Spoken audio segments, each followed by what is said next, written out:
क्या अगला चुनाव आतंकवादी लड़ सकते हैं? देखो भाई, खबर तो थोड़ी डराने वाली है।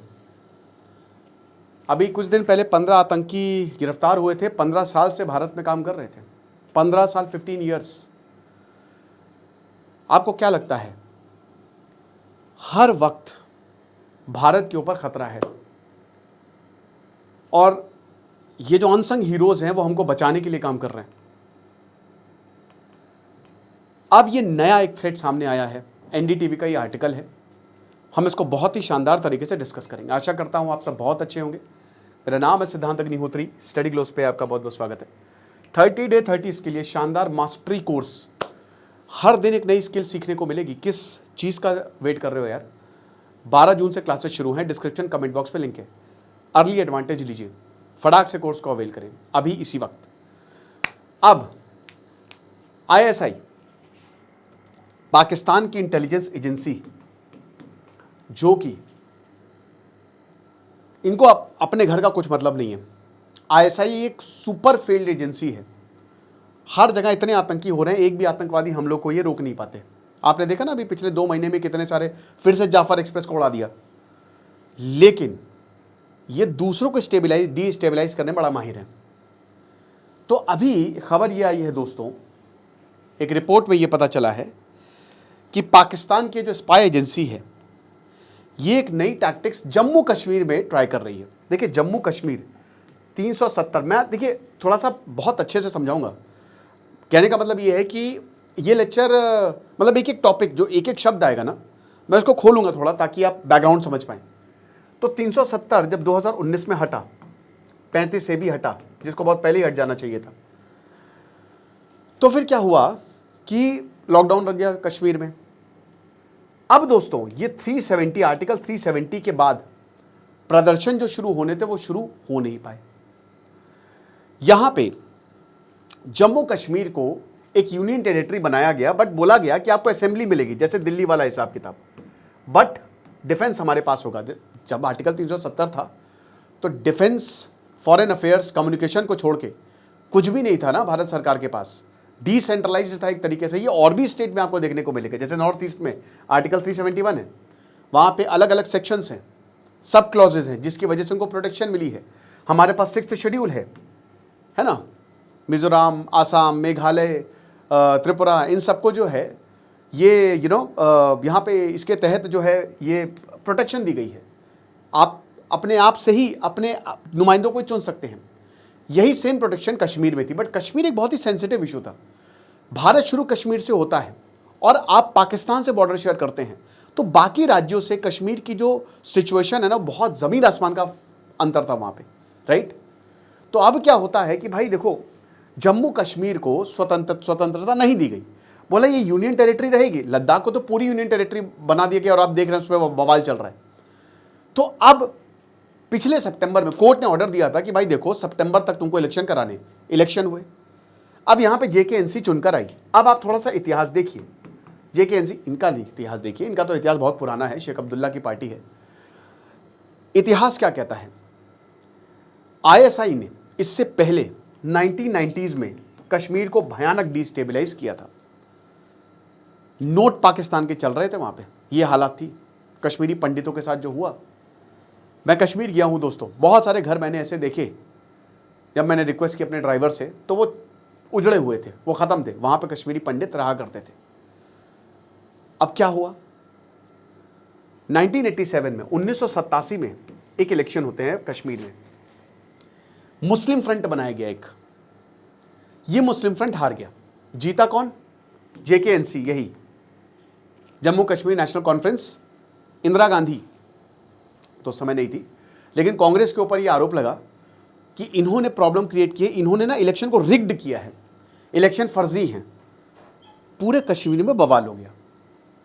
अब 1987 में जो मुस्लिम फ्रंट चुनाव लड़ रहा था, इसमें बहुत सारे बाद में लीडर्स जो थे ना, वो आतंकवादी बन गए। कोई हिजबुल का कमांडर बन गया, बिट्टा कराटे ये कैंपेनिंग कर रहा था यहां पे। कितने लोगों को मारा, कितने लोगों को मारा, पाकिस्तान में है।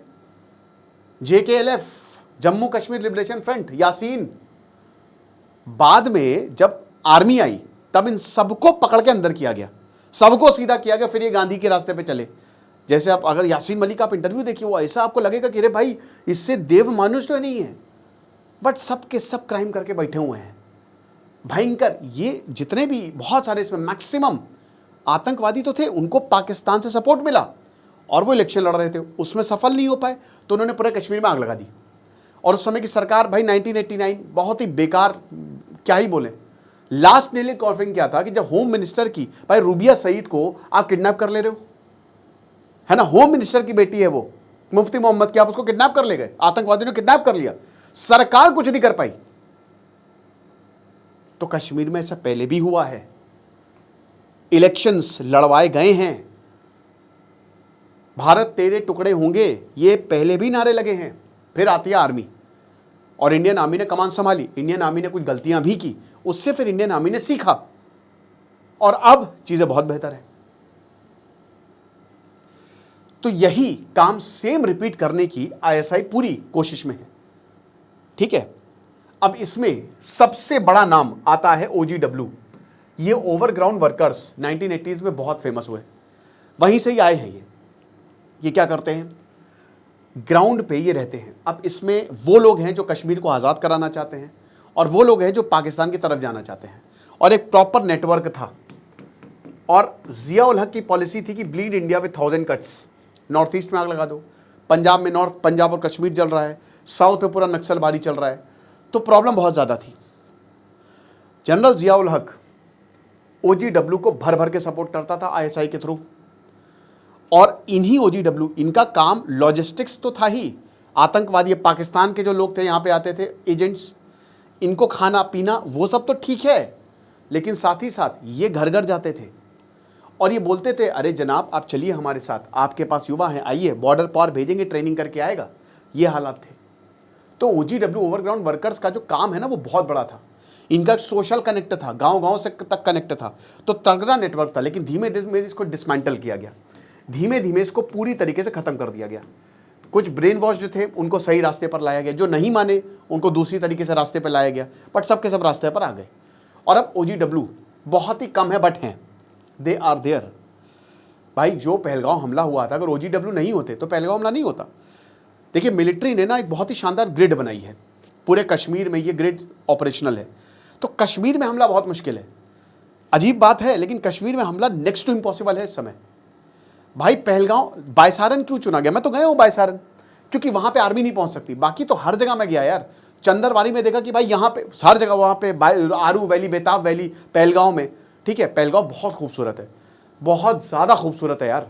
जब आप कश्मीर जाते हैं तो आपकी आइटनरी में 2 दिन तो पहलगांव रहता ही रहता है, श्रीनगर से लगभग 70-80 किलोमीटर दूरी पर है।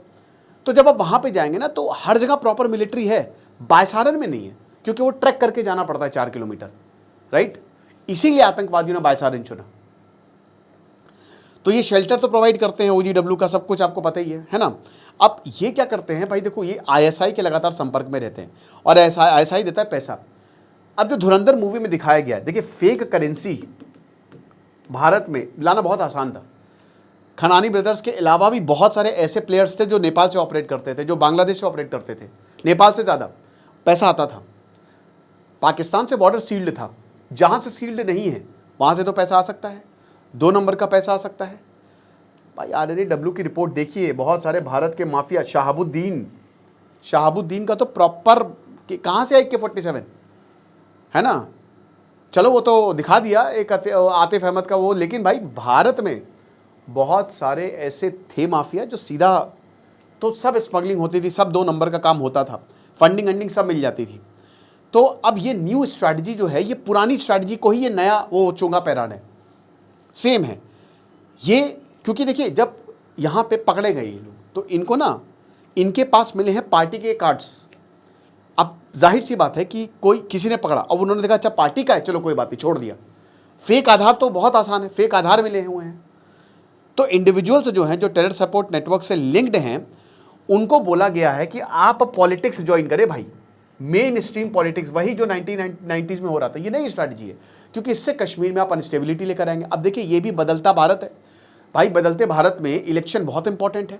अपने इलेक्शन सर्व करवा नहीं पा रहे पाकिस्तान, सब खत्म, इमरान खान कब मर जाएं आपको नहीं पता, लेकिन भारत में क्या कह रहे हैं कि तुम ज्वाइन करो और सिलेक्ट होके आओ तो तुम्हारे पास पावर रहेगी, क्योंकि अब पाकिस्तान की सारी स्ट्रैटेजी खत्म हो चुकी है, आतंकवादी खत्म, आर्मी तैयार बैठी है कि तुम एक मारोगे तुम्हारे सले उधेड़ देंगे, मुजरा करवाएंगे तुमसे, इंडियन आर्मी ऐसी, कुछ भी आप बोल दीजिए कि तो आपको पता ही है, तो सब खत्म हो गई है। तो अब वो क्या कह रहे हैं कि भाई इलेक्शन ही एकमात्र चारा है, पॉलिटिक्स एंटर करो, उसमें आप क्रेडिबिलिटी लोगों के बीच में जाओ और फिर धीमे धीमे लोगों का ब्रेन वॉश करना शुरू करना, क्योंकि पॉलिटिकल जो ये लेयर होती है ना सबसे तगड़ी होती है, ये आपको गजब, भाई स्टेट ही आपके प्रोटेक्शन में हाजिर है, इससे बेहतर तो कुछ नहीं होगा। तो ये इंडिविजुअल्स जो हैं वो लोकल नेटवर्क्स और पब्लिक ओपिनियन को इन्फ्लुएंस कर सकते हैं, तो ये चीज़ है।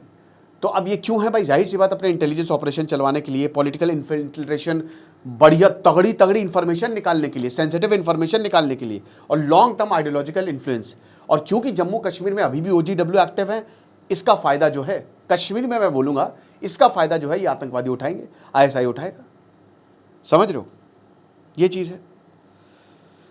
सो हमारी इंटेलिजेंस एजेंसीज क्या कर रही है, वो लगातार इस पर काम कर रही है, इसको पकड़ने में, इसको ख़त्म करने में।